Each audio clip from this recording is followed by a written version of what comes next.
Selalu ada hikmah. Bismillahirrahmanirrahim. Assalamualaikum warahmatullahi wabarakatuh. Alhamdulillah segala pujiannya kepada Allah dan mari kita bersalawat kepada baginda Rasulullah Muhammad sallallahu alaihi wasallam. Balik lagi di acara penuh hikmah kali ini tokoh inspiratif mengingat bahwa di ibu kota saja masih ada orang-orang yang nggak bisa mengenyam pendidikan. Wabil khusus yang di teman-teman kita yang di kolong jembatan ya. Ini lokasinya tepatnya di Cilincing. Kolong jembatan Cilincing pesisir Jakarta Utara. Tapi berkat Bunda ini, Bunda Desi Purwatuning, bisa jadi wasilah mereka belajar di rumah belajar Merah Putih. Meskipun tentu banyak rintangannya ya, tapi mereka tetap bisa belajar di sana akhirnya. Kita langsung tanya-tanya aja kepada beliau, Bunda Desi. Assalamualaikum warahmatullahi wabarakatuh. Waalaikumsalam Ustadz. Udah sehat nggih? Insyaallah Ustadz. Alhamdulillah. Amin. Semoga Alhamdulillah. Ustadz juga sehat. Amin, mohon doanya. Bunda, Koko pengen gambaran dulu sih, gimana sih kondisi mereka-mereka yang tinggal di tadi ya, kolong jembatan Cilincing, pesisir utara ini. Kayak gimana? Kan orang taunya Jakarta itu kalau dilihat di film-film gedung-gedung tinggi mewah ya. Kalau di situ kayak gimana sih? Bismillahirrahmanirrahim. Ustadz, jadi Merah Putih itu berdiri di lingkungan prostitusi. Jadi bahkan sekolah kami saat ini adalah bekas tempat, kalau kita bilangnya kafe, sebetulnya diskotik. Oke. Nah, jadi dibeli salah satu donatur, dijadikan rumah kami. Setelah 16 kali kami pindah, kami udah usianya 19 tahun Ustadz. Wow, gitu. Masya Allah. Jadi di sana bukan lingkungan yang baik Ustadz. Kriminalisasi itu besar. Anak-anak bisa melihat yang seharusnya tidak boleh dilihat. Seperti misal? Melakukan, maaf Ustadz, melakukan hubungan suami istri. Ya Allah. Itu tidak boleh. Melihat orang mabuk, tawuran. Yang negatif-negatif Ustadz. Bahkan ini sekolahan kami sebelah sana itu tempat kopi pangku Ustadz. Oh iya, kalau tahu istilahnya. Jadi seperti itu. Dan diskoteknya pun ada. Jadi anak-anak kami melihat itu secara langsung. Pemerintah gimana? Emang dibiarkan ada atau emang belum keurus? Karena dibilang Merah Putih berdiri di tempat yang memang tidak seharusnya berdiri Ustadz. Oke. Tapi menurut saya setiap anak berhak mendapat pendidikan. Mereka sendiri nggak mau hidup seperti yang mereka lihat orang-orang. Iya, nggak mau Ustadz. Jadi anak-anak kami banyak yang memang belum punya akte kelahiran. Ada yang punya akte kelahiran tapi orang tuanya tidak mau menyekolahkan mereka. Di sana Ustadz, bully, pemerkosaan, pelecehan itu banyak Ustadz. Tapi kami punya rasa seorang ibu, rasa manusia yang ingin anak-anak ini bisa seperti anak-anak yang lain Ustadz. Karena anak-anak ini kalau keluar daerahnya, mereka akan dibilang, oh ini anak kojem. Udah negatif. Disebutnya kojem, kolong jembatan. Kolong jembatan, itu. Dan akhirnya didirikan dari tahun 2006. Ya. Waktu itu Bunda sama siapa aja diriinnya? Waktu itu sama almarhum suami. Jadi beliau sangat support banget sama saya. Ketika waktu berdiri Ustadz itu nggak gampang Ustadz, nggak kayak balikin tangan. Saya mendirikan itu saya diancam dibunuh. Oleh siapa? Oleh preman situ. Kan nggak ganggu mereka secara langsung kan? Sebetulnya. Benar, tidak mengganggu Ustadz, tapi menjadikan anak-anak ini cerdas itu nggak mau. Oke. Karena kan jadi lapangan usaha mereka Ustadz. Iya. Gitu. Iya, piciknya di situ. Iya, di situ Ustadz. Dan kami pindah seperti itu. Pindah itu dari apa? Ngontrak kah atau? Ngontrak Ustadz. Ngontrak ya? Ngontrak. Pakai dana pribadi ngontrak? Iya, ngontrak pakai dana pribadi. Yang sekarang masih ngontrak atau sudah? Sekarang udah punya, tapi ya kami memang lagi ada kesulitan dana untuk pembayaran gaji guru-guru. Ada berapa guru sekarang? 11. Jadi kami tuh setiap bulan itu 8-10 juta Ustadz. Untuk itu semua? Iya, karena kami juga memberikan makan untuk anak-anak. Gitu. Bahkan kami nggak punya air bersih Ustadz. Kami harus gali sumur untuk punya air. Seperti Ibu itu. kota loh ini ya, yang orang taunya. Ya, seperti itu Ustadz. Terus pernah sampai ketika waktu ngajar, dilempar alat kontrasepsi bekas? Iya, waktu itu dikontrakan. Jadi sebelah kami pekerja malam, atapnya itu tidak sampai atas, berisik. Nggak ketutup ya? Iya, dilemparlah sama alat kontrasepsi. Mereka iseng apa sengaja apa nggak Sengaja. tahu? Sengaja. Ya Allah. Sengaja. Dan kami udah makanan sehari-hari. Ustadz, kami lagi belajar di kolong, mereka mabok, mereka begitu. Itu udah biasa kami, Ustadz. Apa yang membuat masih bertahan di situ, bela-belain, dampingin mereka? Amanah suami, Ustadz. Sebelum meninggal, ya mungkin minggu-minggu inilah seperti ini. Sebelum meninggal, 1 minggu sebelum meninggal, dia bilang gini, kebetulan saya juga sakit. Saya sakit kanker juga. Sekarang penyakit saya udah banyak, Ustadz. Dia bilang gini, Adek, kamu nanti umurmu jauh lebih panjang daripada saya. Jagain merah putih ya. Pasti nanti ada yang mau bantu merah putih. Dia bilang begitu. Dan kepengenannya dia, satu lagi, insya Allah terlaksana, Ustadz. Bikin panti bayi. Saya insya Allah mohon doanya, Ustadz. Ini ada yang lagi hamil di rumah saya, pekerja malam, mau saya ambil anaknya. Seperti itu. Jadi ada enggak cuman sekali yang mohon maaf pekerja malam hamil, suaminya jelas nggak tahu, suaminya nggak ada, bapaknya nggak tahu siapa, akhirnya anaknya diurus. Ada banyak, Ustadz. La haula wala quwata illa billah. Ya, ini Jakarta loh yang orang taunya orang nyari harapan ke situ tapi ternyata masih ada tempat yang seperti ini di Jakarta. Kok masih banyak sih yang pengen ditanyain untuk itu, tapi kalian jangan kemana-mana, tetap di Sah Selalu Ada Hikmah. Sah Selalu Ada Hikmah. Balik lagi dengan tokoh inspiratif Bunda Desi ini yang Masya Allah perjuangannya luar biasa. Tapi kalau pengen ngambil hikmah lagi dari beliau ya Bun, apa aja yang diajarin ke anak-anak? Lebih tepatnya kami tuh mengajarkan adab dulu. Adab, tauhid, akhlak itu dulu kok.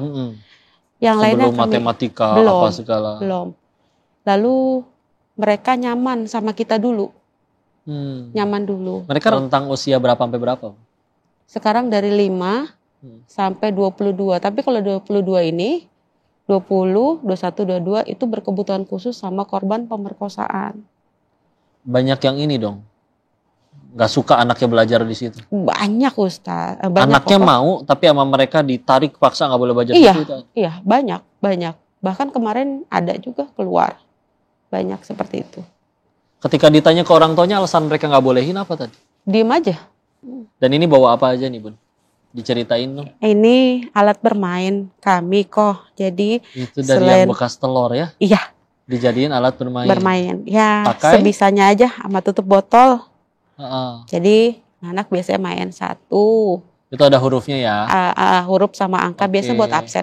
1 ditambah, misalkan ditambah berapa nih? 7. Nah nanti mereka ngitung pakai ini. Jadi berapa? Sama dengan berapa nanti. Nah mereka hitung pakai ininya 1, 2, 3. Itu seperti pertanyaannya. Itu. Ya. Ya kalau biasa kan ada yang bikinin mainannya tuh ya rapih ya, pakai plastik, pakai apa. Ini pakai ala kadarnya dari bekas wadah telur mentah.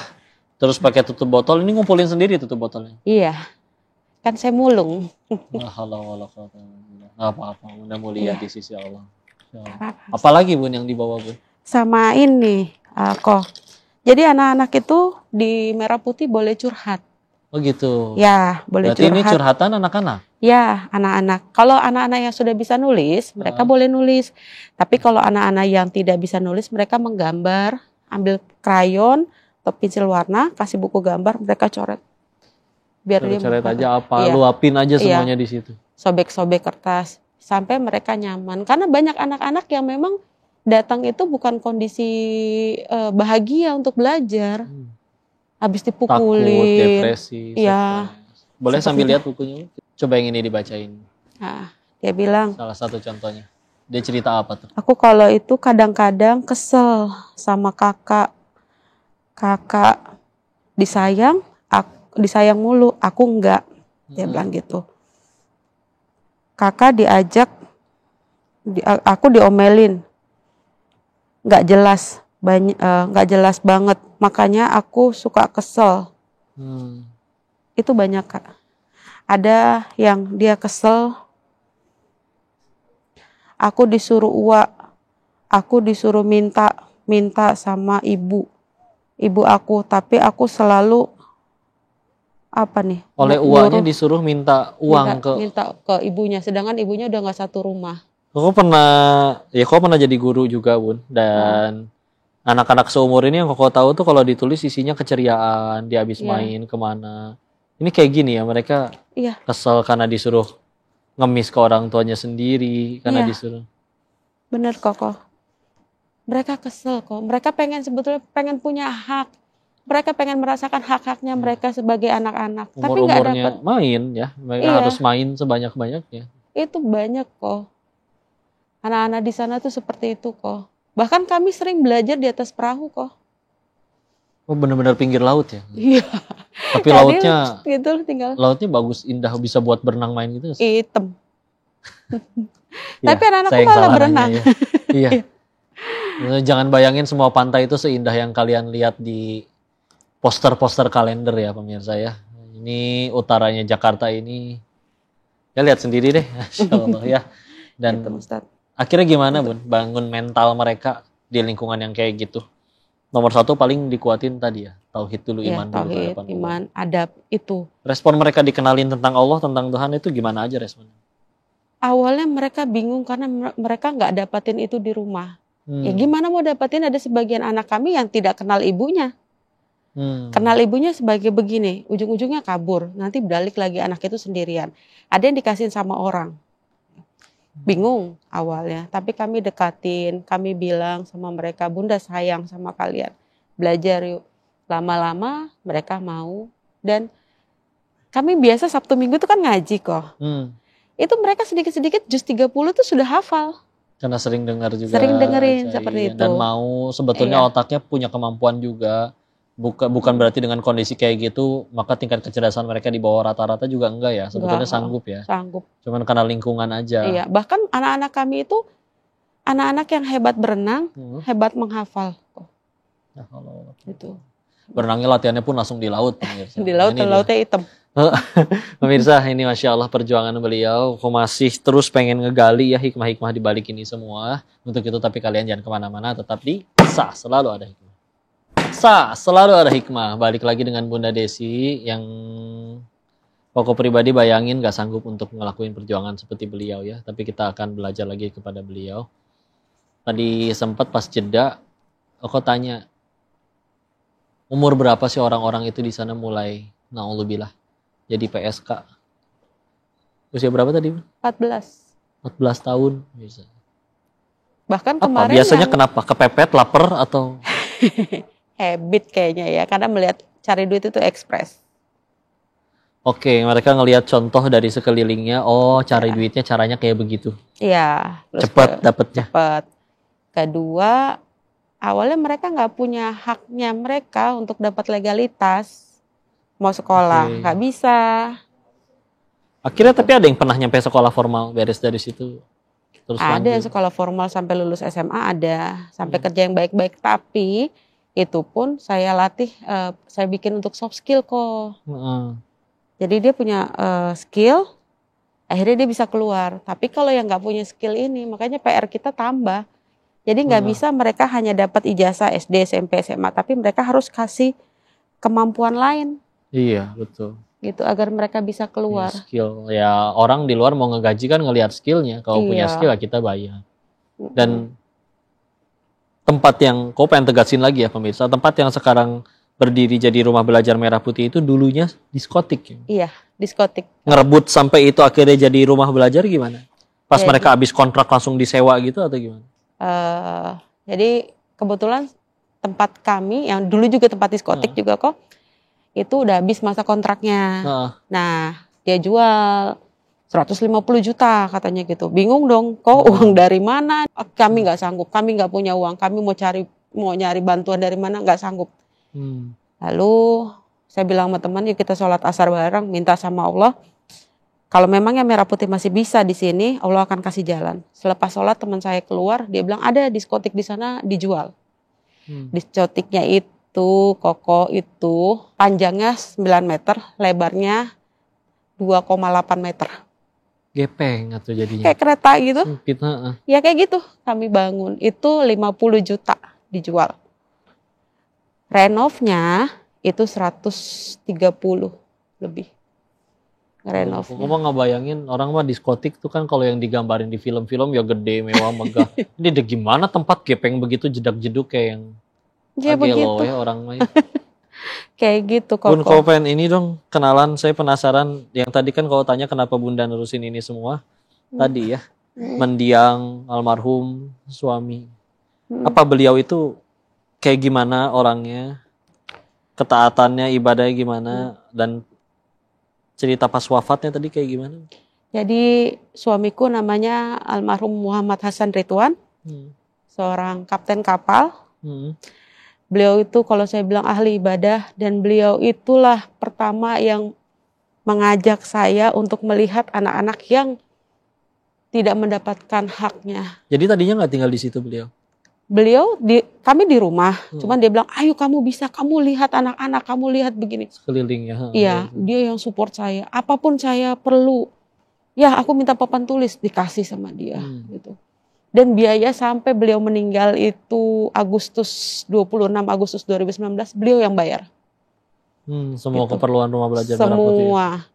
Bahkan makan anak-anak pun beliau yang bayar. Semua bayar. Dan beliau nggak sakit waktu wafatnya? Enggak. Wafatnya gimana? Lagi? Beliau sedang sholat tahajud kok. Nah. Seingat saya, biasanya dia sholat itu, pertama dia lakukan sholat tahajud, hajat, taubat. Saya dengar takbirnya dia, kalau nggak salah itu sholat taubat yang terakhir. Itu yang dia lakukan. Itu dia sujud. Bundanya lagi tidur waktu itu? Enggak, saya lagi ngambil air wudu. Saya lagi ngambil air wudu. Ke tempat beliau sholat? Nggak bangun-bangun. Saya udah bilang, ya bangun deh, cepetan ya, gantian ya. Dalam keadaan ya. sujud? Sujud. Jadi, karena saya punya air wudu, beliau punya air wudu, saya suruh anak saya yang cowok. Jatuh, saya masih dengar suara kayak apa ya, kayak ngorok gitu. Ngorok gitu loh kok. Gitu. Dah. Sempat dibawa ke rumah sakit? Dibawa. Nah, tapi ya itu, ketika bawa, nah saya teriak kan, minta tolong. Nah, saya minta tolong, gak ada yang mau nolong. Saya belum tolong bawain ke rumah sakit. Ada satu orang bilang gini, saya gak mau mobil saya bawa ini, nanti apes.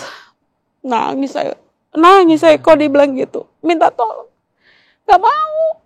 Takutnya apes mobilnya karena bawa mayat katanya. Dari situ saya baru cari, ya Allah ya Rabb, beriin saya mobil ya Allah. Biar saya nanti bisa nolong orang. Saya bilang, biar saya bisa bantu orang. Saya bilang, tolong ya Rabb, saya minta. Saya bilang gitu. Kok saya bawa ke rumah sakit, udah gak ada. Gak ada. Dia sebelum pergi itu, dia potong rambut kok. Rapi. Dicukur, dia rapihin, jenggotnya rapi kok. Rapi. Senyum dia. Ya Allah, semoga Allah merahmati beliau. Allahumma gfirlahu warhamhu wa'afihi wa'fu'anhu. Ya Allah, terima amal solehnya, jadi pahala jariah bagi beliau. Makasih. Ya Allah, pemirsa. Speechless sih kok ada orang-orang di luar sana yang segitu bertakwanya kepada Allah dan benar-benar ibadahnya tuh jadi manfaat bagi orang lain. Kalau mau jujur, sekedar nyari orang yang udah rajin ngaji, rajin ibadah tuh di luar banyak. Cuman kita masih sering mikir ibadah kita tuh udah bikin kita jadi manusia yang kayak gimana. Kalau setelah kita katanya ngakunya hijrah, taubat cuman bikin kita tambah banyak ruku sama sujudnya. Orang Jepang bisa kalau mau bikin robot yang 24 jam sujud sama ruku gak berhenti-berhenti. Tapi dia ada nenek-neneknya berangkat tabrak gak akan nolong. Gak bisa disebut robot soleh. Robot. Dan Allah gak pernah nyuruh kita 24 jam ruku sama sujud terus-menerus.